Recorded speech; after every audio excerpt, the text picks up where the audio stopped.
Kalau berapa itu perkenalkan nama saya Hatta Wila Zulfikar dengan NIM K002377. Saya berasal dari kelompok A03. Pada kesempatan kali ini saya akan mempresentasikan laporan praktikum saya untuk topik 2 yaitu plexus brachialis.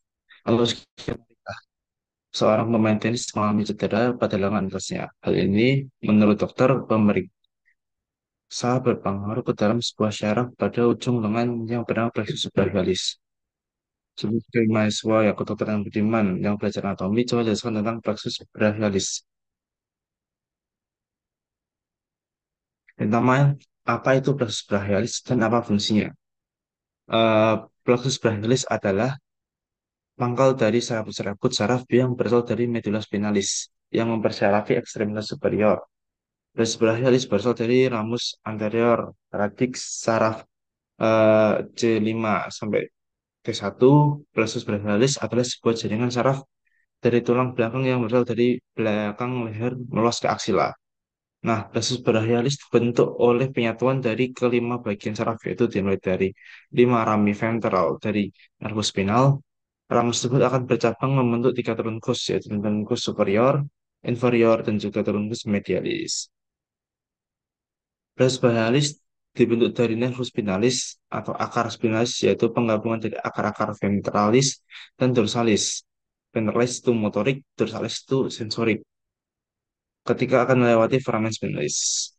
Fungsi dari plexus brachialis yaitu persyarafan sensoris kulit ke struktur dalam seperti sendi, persyarafan motoris ke otot-otot kemudian mempengaruhi garis tengah pembuluh darah melalui syaraf vasomotorik simpatis dan sekremotor parasimpatis yang mempersarafi kelenjar keringat.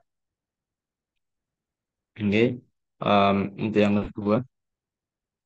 Bagaimana penjalaran hingga menjadi nervi di perifer. Jelaskan ramus, trunkus, divisi, korda, cabang, dan nervus.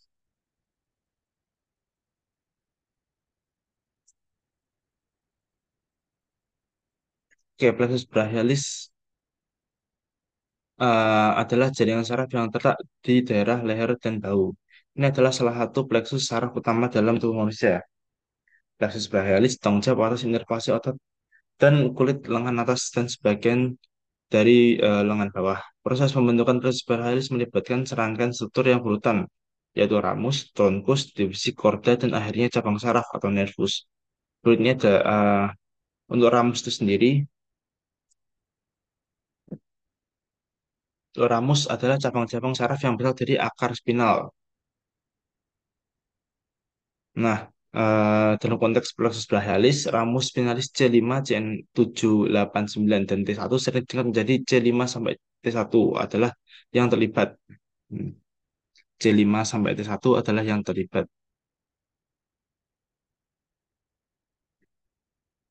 Eh, untuk selanjutnya adalah eh, trunkus.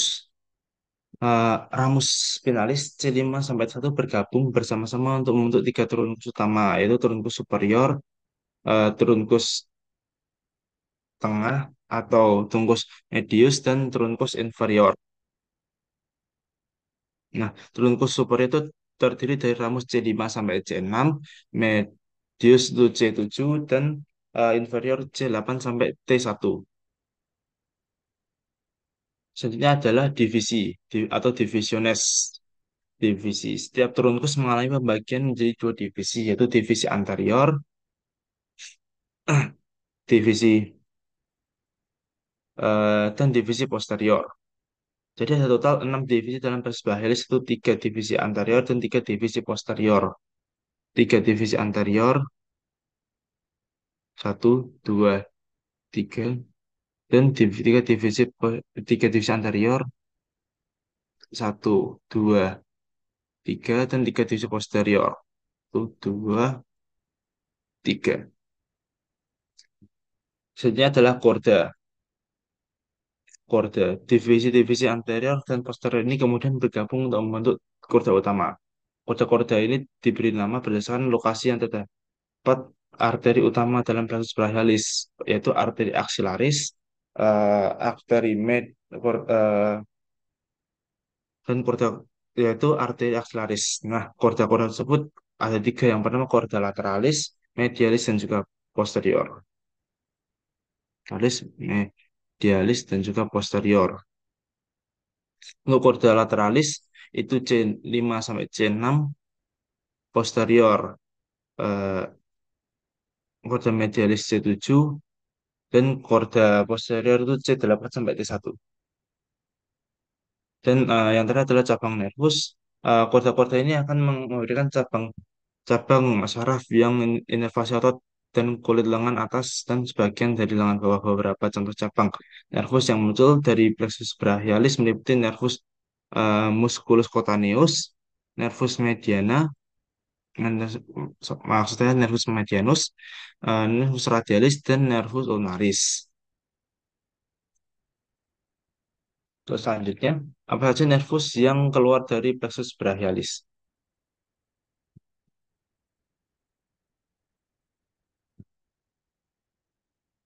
Plexus brachialis. Bagian-bagian plexus brachialis dari medial ke lateral adalah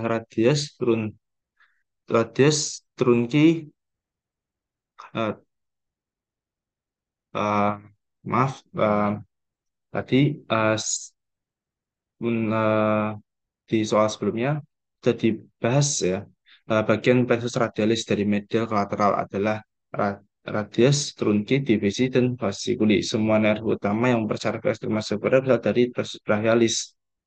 Yang pertama untuk fasciculi, fasciculi itu dibagi menjadi tiga, fasciculi lateralis, medialis, dan posterior.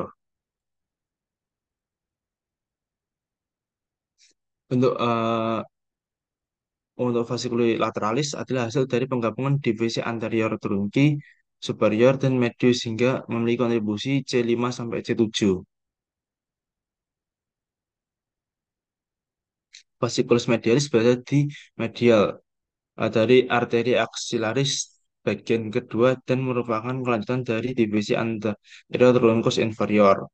Yang tiga adalah di fasciculus posterior berasal dari posterior berada di posterior dari arteri aksilaris bagian kedua dan berasal dari gabungan tiga divisi posterior. Fasciculus posterior mendapat kontribusi dari semua radix plexus brachialis C5 sampai T1.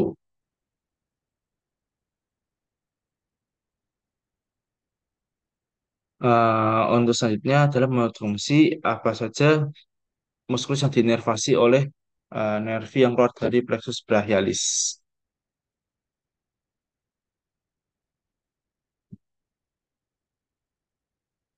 Yang pertama adalah otot flexor. Contohnya adalah bisa brachi dan brachialis yang berperan dalam fleksi lengan. Ini bisa brachi, ini muskulus bisa brachi dan brachialis. Untuk yang kedua adalah otot ekstensor, yaitu adalah tricep brachi yang membantu dalam ekstensi lengan. Ini di bagian belakang, di bagian posterior ada tricep brachi. Yang ketiga adalah otot pronator. Otot pronator itu ada otot pronator teres dan pronator quadratus yang membantu dalam pronasi pergelangan tangan.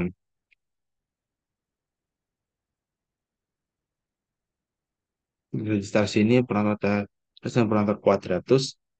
Yang keempat adalah otot supinator. Otot supinator terletak di lengan dan membantu dalam supinasi pergelangan tangan. Dan yang kelima adalah otot abduktor dan aduktor. Otot deltoid adalah contoh dari otot abduktor. Ini adalah otot abduktor, otot deltoid yang mengangkat lengan dari sisi tubuh. Otot pectoralis mayor adalah otot aduktor yang membawa lengan kembali ke tubuh. Pectoralis ini adalah pectoralis mayor, pectoralis mayor. Dan otot penggerak jari. Otot-otot kecil di tangan eh, dan jari seperti otot ekstensor digitorum